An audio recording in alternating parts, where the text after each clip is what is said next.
people for a really long time is the fact that Native Americans are historically, and sometimes even in the modern day, referred to as Indians. Many people still do this, and even on the US Census, natives are described as American Indians. However, clearly the natives of the American continents have very little, if anything, to do with the inhabitants of the modern-day country of India. The confusion arose when Christopher Columbus first sailed to America in 1492, mistakenly thinking he was headed for the South Asian country, and named the inhabitants Indios, meaning Indian in Spanish. I know this might be obvious to a lot of people, but many people outside of the Americas don't know this. I personally like to use the term Amerindian when referring to Native Americans as a sort of combination of American Indian. However, there are many different names for these people depending on what region you're in. The American continents were not populated in one fell swoop, as you might have been led to believe, but instead, migrants arrived in waves of immigration, starting with the Paleo-Amerindians, whose descendants spread out over the vast entirety of the continents, with the last wave probably being the Inuit people, arriving in the far northern fringes of North America. Over the last tens of thousands of years, the various waves of immigration to the Americas mixed together, creating their own gene pool and a distinct racial group, greatly varying from modern Northeast Asians, although they are by no means all the same. Today, we're going to be looking at some of the various Native American groups that have populated the various regions of the continents of North and South America, and their similarities and differences regarding phenotype, language, and culture. There are, of course, thousands of different Native American tribes and ethnicities, so obviously we won't have time to look at all of them, but we'll go over some of the groups that I think are most noteworthy. Let's go ahead and start from the north and meander our way south. The Inuits, Aleuts, and other northern Arctic peoples, sometimes referred to collectively as Eskimos, are the newest group to have migrated to the Americas, having crossed over from Siberia about 4,000 to 5,000 years ago. As such, they are the most closely related of any Native American group to the original Northeast Asian gene pool that all Amerindians originated from. For this reason, they are arguably the closest in appearance to modern East Asians, with the overwhelming majority of Inuits having the phenotype of a flatter face and the epicanthic eye fold of East Asians that gives their eyes their unique look.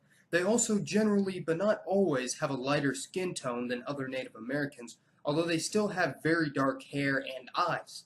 Today, the Inuits are divided into many subgroups and don't have their own countries, being relegated to the U.S. state of Alaska, the northern territories of Canada, such as Nunavut, and the territory of Greenland, which actually still belongs to the country of Denmark as an overseas possession, although the island has gained a large increase in sovereignty in the recent past. Keep in mind, this region along the coast of the Arctic Ocean is one of the places in the Americas where full-blooded Amerindians still make up a majority of the population, although the culture in Greenland is heavily Europeanized, with a very large proportion of Greenlandic Inuits having at least some European admixture. This was also the site of the first European landing in the Americas, with the Norse Vikings landing in Greenland sometime around the year 900, beating Columbus by nearly 600 years. Greenland's climate was far more habitable back then, and the colony managed to survive until the early 1400s, coincidentally only a century before Columbus was to first land in the Bahamas. Because of changing climate, the Norse Greenlanders either perished or were assimilated into the advancing Inuit tribes. There are hundreds of different Amerindian tribes located in the areas of Canada and the United States. Per official U.S. Census reports, full-blooded Native Americans make up less than 1% of the population at 0.9%. Keep in mind this number is far higher in some places than others, but that's a pretty small percentage.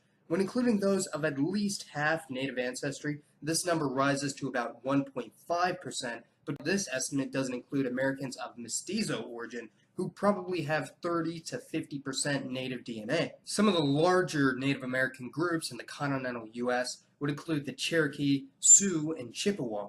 Native Americans in the United States actually have one of the highest poverty levels, highest suicide rates, and lowest birth rates of any race in the country. However, increasing levels of immigration of Mexicans and other Latin Americans of Amerindian descent keep the population steady and growing. The Navajo today are the second largest group of Native Americans living in the United States, with a population of around 300,000 people. the majority still living on their traditional tribal land located in the middle of an intersection of 4 U.S. states, that being Utah, Colorado, New Mexico, and Arizona. They are one of the few Native American tribes that still inhabit a contiguous region and still largely speak their original language. Interestingly, the Navajo were a huge assistance for the Americans during World War II, where they worked as code talkers in the Pacific, meaning that the Japanese spies intercepting American radio signals were unable to understand and interpret their strange language, the likes of which they had never heard of. They would even create their own nicknames for certain words that had no translation in the Navajo language. Now, the situation in Latin America is much different than in Northern America. Race mixing and miscegenation were far more common in Spanish and Portuguese America than in British America, and for this reason, many people with Amerindian descent are mixed with Europeans, and this racial group is known as mestizos. The mestizos are one of the largest racial groups in Latin America and can have such a huge range in appearance and culture that I'm reserving an entirely new video on the subject because they're quite an interesting group. The Amerindian inhabitants of Mexico, Central America, the Caribbean, and the northern edge of South America share a common gene pool having similar characteristics, as well as a tentative linguistic connection, and are sometimes referred to as Mesoamericans. The two largest Amerindian groups in mainland Middle America would be the Aztecs, also known as the Nahua people, and the Mayans, who are actually still around in large numbers, believe it or not, with the Aztecs being the largest indigenous group in Mexico today, and the Mayans making up the majority of a couple of Mexican states, as well as making up nearly 40% of the population of Guatemala. The line between northern Amerindians and the Mesoamericans is fairly debatable, but is roughly contiguous with the U.S.-Mexican border, give or take a few hundred miles. The group of Amerindians that was most heavily impacted by European discovery and immigration was the Caribs, Taino, and Arawaks of the Caribbean.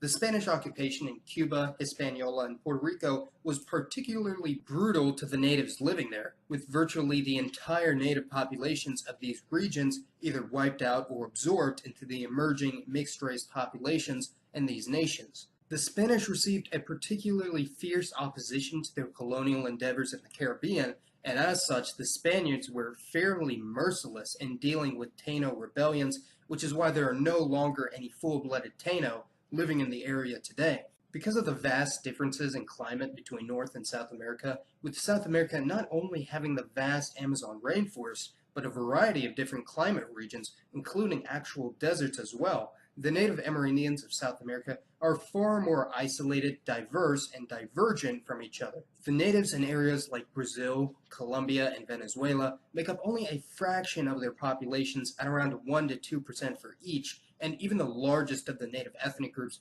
only number maybe 100,000 at the most. The countries of the Pacific coast paint an entirely different picture, with these countries actually having the largest Amerindian concentrations in all of the Americas, with Peru at 30 to 40% unmixed Native American, and neighboring Bolivia possibly even higher at 50 to 60%, making it the sole remaining country in the entire world that still has a Native American racial majority. The largest Native American ethnicity in South America, and all of the Americas for that matter, would have to be the Quechua people of Peru and Bolivia at around 10 million people still around today. They are essentially the successors of the famous Inca Empire, the last of the major pre-Columbian empires to fall to European powers. The Quechua are notable for their unique style of dress and the fact that they were some of the only native tribes in all of the Americas to have domesticated and herded livestock, that being the alpaca, for technological advancement before the arrival of the Europeans. Their empire was by far the largest and most impressive in all of pre-colonial America, with the late Inca Empire being larger than the modern-day country of Mexico in size, stretching from Ecuador to Chile, and having a population of 10 million people in the 1500s. For comparison, the United States didn't reach a population of 10 million until the 1820s, over 300 years later. However, if you've watched one of my older videos, you know that the group of Amerindians that I think is the most interesting would have to be the Yaghan or Fuegian people on the very southern tip of South America on the island of Tierra del Fuego, the closest landmass on Earth to the frozen nightmare known as Antarctica. The Yaghan are some of the weirdest genetic outliers of any population on Earth, being the only people group that could survive in the 40-degree Fahrenheit waters around the island, with any other human on the planet being dead from hypothermia in less than 20 minutes in those conditions. They truly had to adapt to survive to their harsh climate, giving proof that humans have the will to survive almost anywhere on Earth. Not only that, but when first discovered by Europeans, the Yaghan wore little to no clothing even while hunting out in the open. Unfortunately, due to outbreaks and food shortages, the Yaghan's population was utterly devastated after European contact, with there probably being very few, if any, full-blooded Fuegian tribes left today. In conclusion, the Native Americans are a very diverse and fascinating group of human beings. With so many thousands of groups, someone could dedicate an entire channel to talking about them and would never run out of content to cover. The vast majority of Native American groups and languages have yet to be properly researched or categorized, so in a way, there's still a whole new world of unexplored territory for demographers, linguists, and anthropologists to discover if they're up for it. Be sure to share this video with any friends of yours that are Native American or are curious as to who they are, and let me know your thoughts on the Native American people down in the comments below. And as always, this has been Mason. Thanks for watching, everyone, and I'll see you next time.